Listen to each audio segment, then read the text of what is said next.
Hey yo, my name is Adeoshy, and I'm an anthropologist. I'm looking at the love of Black popular culture globally, or negrophilia.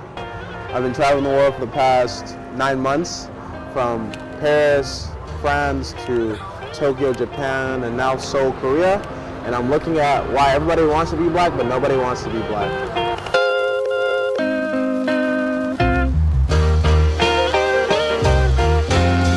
Black people are exotic here in Korea, but like Black culture is normalized.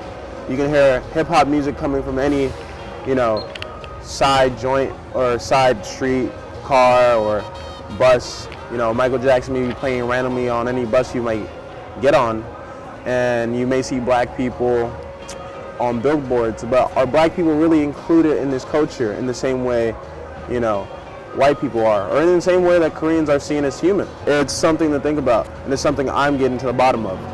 Necrophilia. Black culture.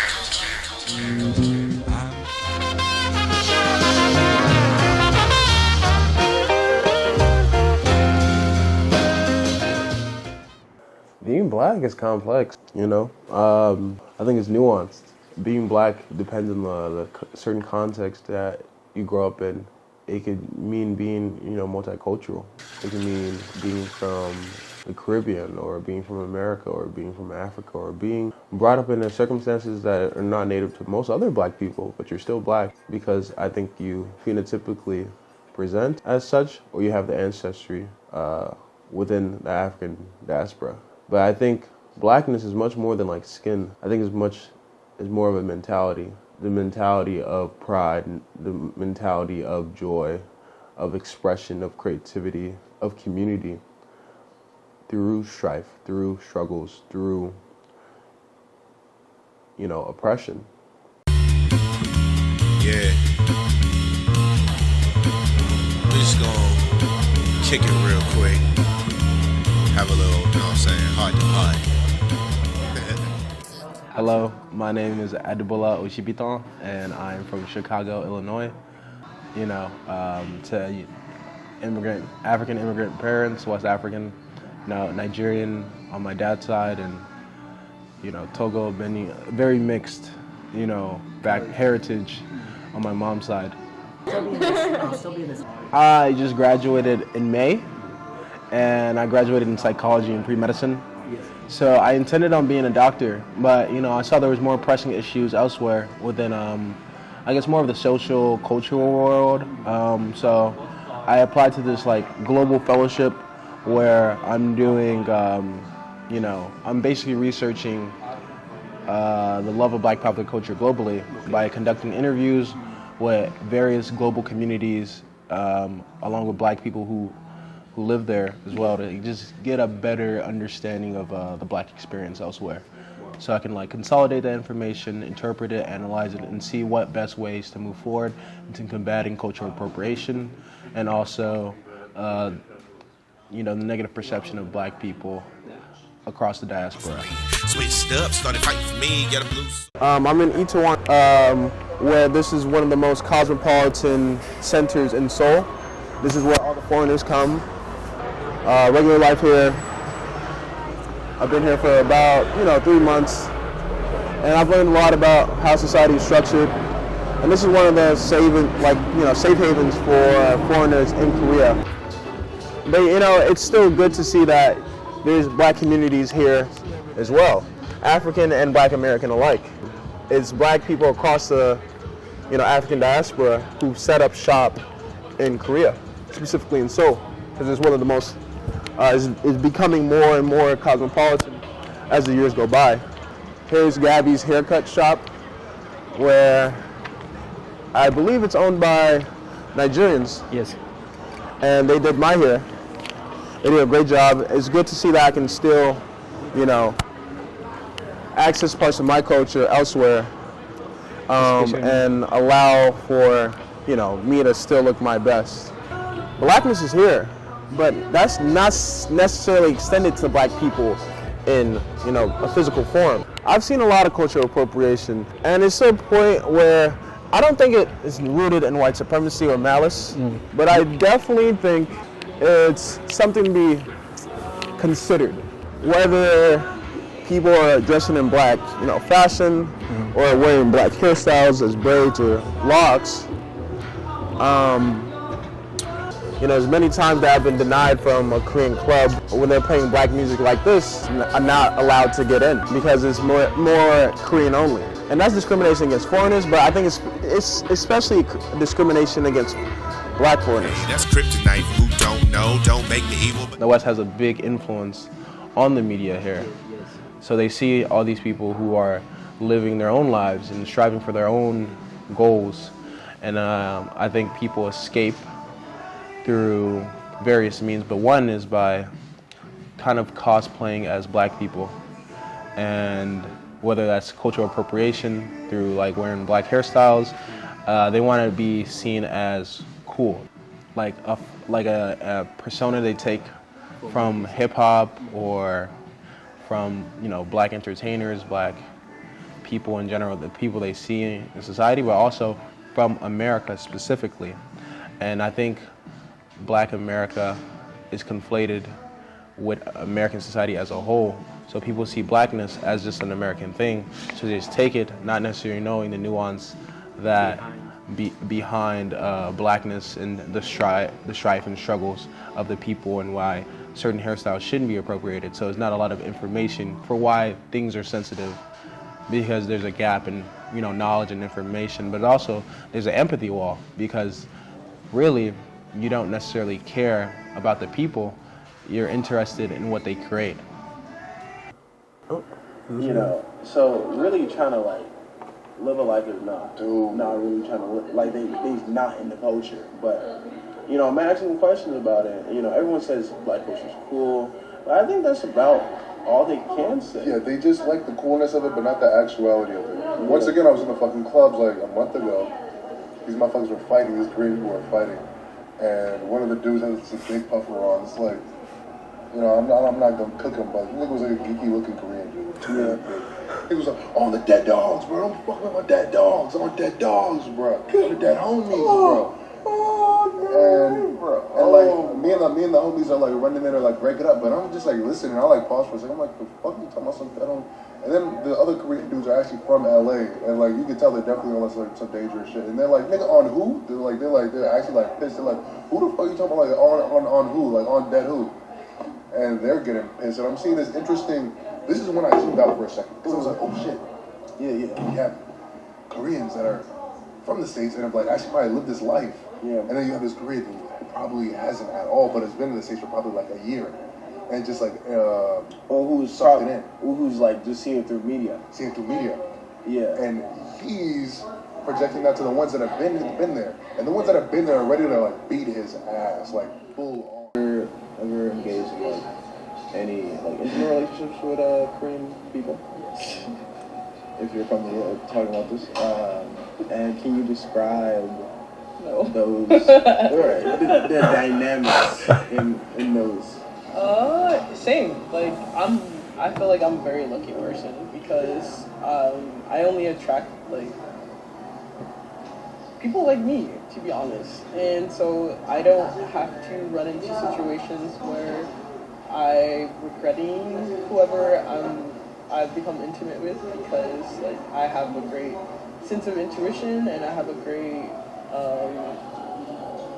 sense of judging people. I've conducted over 25 interviews that are filmed and many more conversations throughout the street amongst friends that it didn't seem appropriate or I felt like I needed to record. But in my conversations here with Koreans, black people, white people, and people from all different backgrounds that are living in Korea, there's some sense that Korea has evolved faster than it might be able to handle. And this is, greatly improved, quality of life in terms of accessibility and convenience and safety, but has definitely had a deep cultural effect on how people perceive themselves and how people interact with one another in community.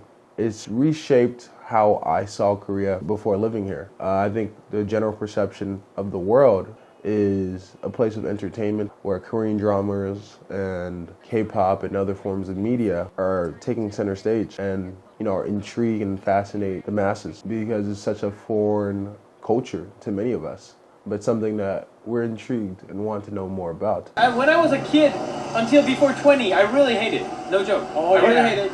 Me too. Me too. I hated it before 20 Why? because I had to study too much. Yeah, I've really heard. a lot. Like pressure. Really pressure. Yeah. You know, it's surprised. Like, I've interviewed a couple Koreans so far, and yeah, it's the big emphasis on like doing well in school and like education definitely can be a lot. I can imagine. I'm just like, gonna give you a quote. Yeah. If you don't go to uni, they don't treat you as a human. There's a quote for that. Really? Yeah. What's the quote? Yes, 그 대학 못 가면 사람 못 되는. But nowadays it's changing a lot. That's Okay. the part. So But when we were young, It was young, really it was tough. like that. okay, Yeah. why? So mindset was like that. If I don't go to uni, I was like, I don't know what job. Yeah, my a life is a failure. fail. Dang, that's pretty intense. Why do you think things are changing? I mean, now like there are more options to live the life. I think, and people witness it. Yeah. So Yeah. people now think that it's kind of okay to pursue other ways. Like what you're doing currently? This Yeah, like basically Making videos. making videos. Doing a live. Yeah, like doing a live, like social media. Yeah. Yeah, and that's actually Like I believe that people have different abilities.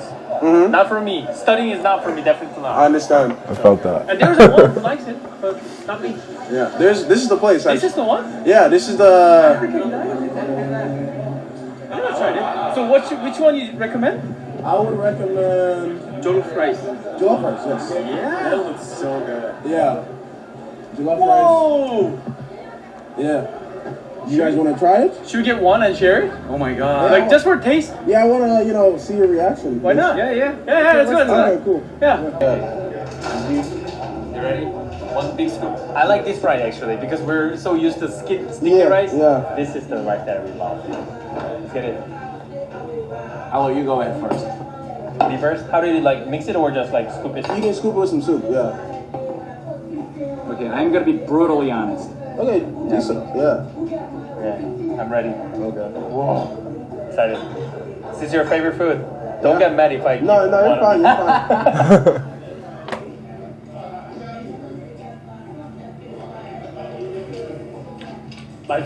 This is good. Okay. It feels like curry. It's really good. The rice.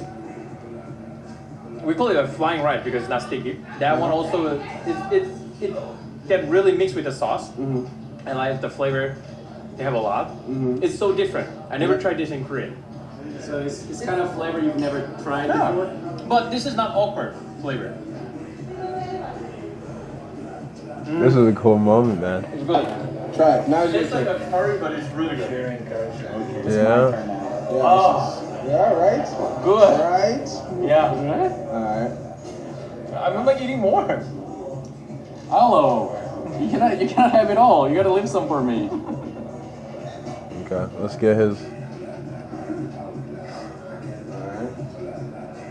Yeah. Jan.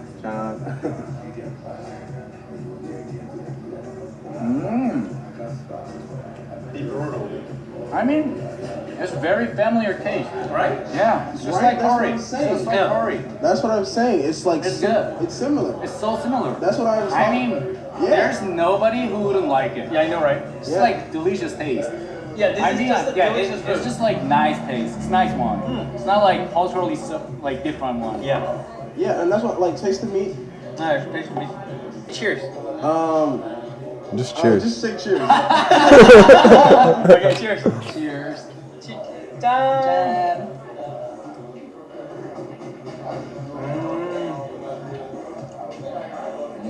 Meat has everything. It has a sour taste, right? Or you don't know? I don't know.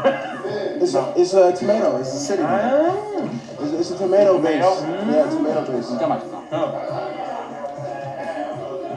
Scale of 1 to 10, how good? 45. Yeah.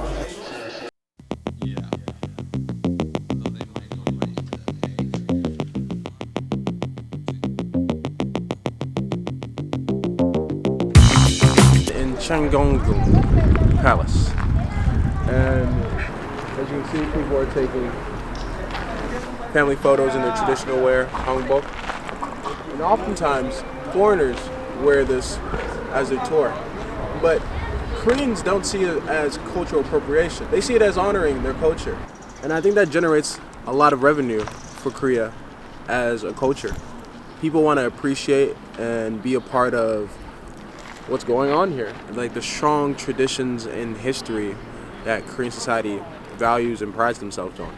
But to what extent is that appreciation or appropriation? I think it's appreciation because the Koreans don't mind their culture being used and to integrate people on this level because they benefit from it. They benefit from publicity, and also they benefit from a monetary standpoint. But I think that this is like very different to how Blackness is seen and Black culture is interacted with. I'm one person. I can't change, an entire society. I can reflect and analyze to the best of my degree of what's going on here. And I feel like that was my main purpose, my main goal here, and I think I accomplished that to some degree. Of course, there's areas I've missed, there's bias that I have based on my background, based on my identity, and based on this topic.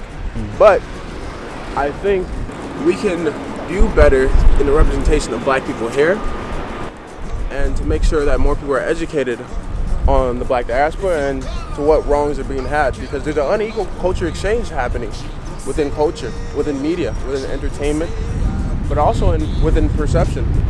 Because these perspectives, these narratives are not necessarily written by the people that they portray. And I feel like when we take back our narrative, we take back our story, who we are, and how we want people to interact with us. And I think it just comes down to respect. So I just hope that my work here, my work elsewhere, can have a big effect in changing perceptives globally.